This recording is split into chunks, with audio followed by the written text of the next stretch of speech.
கட்டளையே விளக்கு, வேதமே வெளிச்சம், போதக சிட்சையே ஜீவ வழி என்கிற இந்த நிகழ்ச்சிக்கு ஆண்டவராகிய இயேசு கிறிஸ்துவின் நாமத்தில் உங்களை அன்போடு வரவேற்கிறேன்.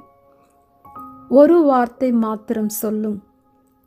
மத்தேயு எழுதின சுவிசேஷம் 8ஆம் அதிகாரம் 6ஆம் 7ஆம் வசனம். ஆண்டவரே, என் வேலைக்காரன் வீட்டிலே திமிர்வாதமாய் கிடந்து கொடிய வேதனைப்படுகிறான் என்று அவரை வேண்டிக் கொண்டான். அதற்கு இயேசு, நான் வந்து அவனை சொஸ்தமாக்குவேன் என்றார். 100க்கு அதிபதி ஆண்டவராகிய இயேசு கிறிஸ்துவை வீட்டுக்கு வாரும் என்று அழைக்கவில்லை. வேலைக்காரனின் நிலையை வேதனையோடு ஆண்டவரிடத்தில் சொல்லி வேண்டுதல் செய்கிறான்.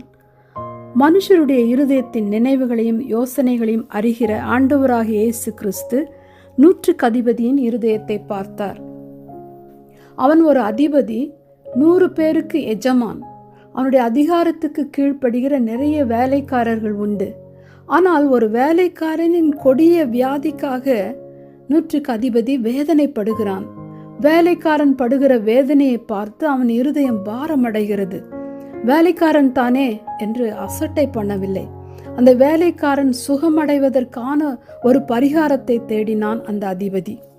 அந்த 100க்கு அதிபதி வேலைக்காரனின் மேலுள்ள இரக்கத்தினாலே தன் அந்தஸ்தை, தன் மேன்மையை, தன் அதிகாரத்தை பொருட்படுத்தாமல் தனக்கிருந்த அலுவல்களை எல்லாம் விட்டு நேரம் எடுத்து இயேசு கிறிஸ்து இருக்கிற இடம் தேடி வந்து தன் வேலைக்காரனின் சுகத்திற்காக வேண்டுதல் செய்த 100க்கு அதிபதியின் இரக்கமுள்ள தாழ்மையுள்ள இருதயத்தை கர்த்தர் பார்த்தார்.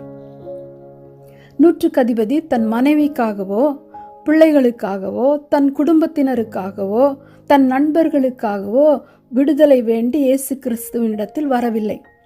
ஒரு வேலைக்காரனுக்காக அந்த 100க்கு அதிபதியின் பாரமான, வேதனையான, அக்கறையுள்ள, அன்புள்ள, மனதுருகுகிற அந்த அன்புள்ள இருதயத்தை கர்த்தர் பார்த்தார். 100 பேருக்கு அதிபதி அந்த 100 பேரில் ஒருவரை அனுப்பி ஆண்டவராகிய இயேசுவை அழைத்து வர சொல்லி இருக்கலாம். அல்லது வேலைக்காரனின் வேதனையை இயேசுவிடம் சொல்லி வேண்டுதல் செய்ய அனுப்பியிருக்கலாம்.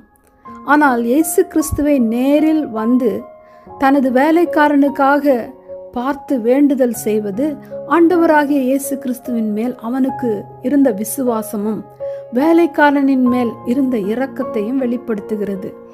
மத்தேயு 8ஆம் அதிகாரம் 7வது வசனம், அதற்கு இயேசு, நான் வந்து அவனை சுகமாக்குவேன் என்றார். ஆண்டவராகிய இயேசு கிறிஸ்து நான் வருகிறேன் என்று சொன்ன உடனே 100க்கு அதிபதியின் இருதயத்துக்குள்ளே ஒரு உணர்வு. தேவனுடைய இந்த அன்புக்கு தான் பாத்திரமற்றவன், இவ்வளவு அதிசயங்களை செய்கிற தேவன், இவ்வளவு இரக்கமுள்ள தேவன், சர்வ வல்லமுள்ள தேவன், பரிசுத்த தேவன் என் வீட்டுக்கு வர நான் தகுதியற்றவன், என்னோடு கூட வர நான் பாத்திரமற்றவன் என்பதை உணர்ந்தான். தேவன் தன் வீட்டுக்கு வர தான் தகுதியற்றவன், தான் பாத்திரமற்றவன் என்ற உணர்வுள்ள தாழ்மையுள்ள இருதயம் அவனுக்குள்ளே வந்தவுடன் அவனுக்கு ஒரு வெளிப்பாடு வந்தது. அந்த வெளிப்பாடு அவர் வார்த்தையானவர் என்பதே. இயேசு கிறிஸ்துவே அந்த வார்த்தை. ஆகையால் தான் ஒரு வார்த்தை மாத்திரம் சொல்லும், அப்பொழுது என் வேலைக்காரன் சொஸ்தமாவான் என்றான். யோவான் 1:1 வாசிக்கிறோம், ஆதியிலே வார்த்தை இருந்தது, அந்த வார்த்தை தேவனிடத்தில் இருந்தது, அந்த வார்த்தை தேவனாய் இருந்தது. அந்த வார்த்தை இந்த இயேசு கிறிஸ்து என்பதை 100க்கு அதிபதி அறிந்து கொண்டான். 100க்கு அதிபதியின் விசுவாசம் இயேசு கிறிஸ்துவை ஆச்சரியப்படுத்தியது. மத்தேயு 8:13 வாசிக்கிறோம், இயேசு 100க்கு அதிபதியை நோக்கி, நீ போகலாம், நீ விசுவாசித்தபடியே உனக்கு ஆக கடவுது என்றார். அந்த நாழிகையிலே அவன் வேலைக்காரன் சொஸ்தமானான். எபிரேயருக்கு எழுதின நிருபம் 4ஆம் அதிகாரம் 12ஆம் வசனத்தில் வாசிக்கிறோம், தேவனுடைய வார்த்தையானது ஜீவனும் வல்லமையும் உள்ளதாயும் இருபுறமும் கருக்குள்ள எந்த பட்டயத்திலும் கருக்கானதாயும் ஆத்துமாவையும் ஆவியையும் கணுக்களையும் ஊனையும் பிரிக்கத்தக்கதாக உருவ குத்துகிறதாயும் இருதயத்தின் நினைவுகளையும் யோசனைகளையும் வகையறுக்கிறதாயும் இருக்கிறது என்று. தேவனுடைய வார்த்தை நம்மை உணர வைக்கும். தேவனுடைய வார்த்தை நம்மை பிழைக்க வைக்கும். தேவனுடைய வார்த்தை பாவத்திலிருந்து, சாபத்திலிருந்து, வியாதியிலிருந்து, எந்த பிரச்சனையிலிருந்தும் நம்மை விடுதலையாக்கும். தேவ வார்த்தை நமக்கு ஆலோசனை கொடுக்கும். தேவ வார்த்தை நம்மை வழி நடத்தும், நம்மை ஆற்றி தேற்றும். தேவனுடைய வார்த்தை நம்மை விசாரிக்கும், அரவணைக்கும். தேவனுடைய வார்த்தை நம்முடைய ஆவி, ஆத்துமா, சரீரத்தை சுகப்படுத்தும், பலப்படுத்தும்.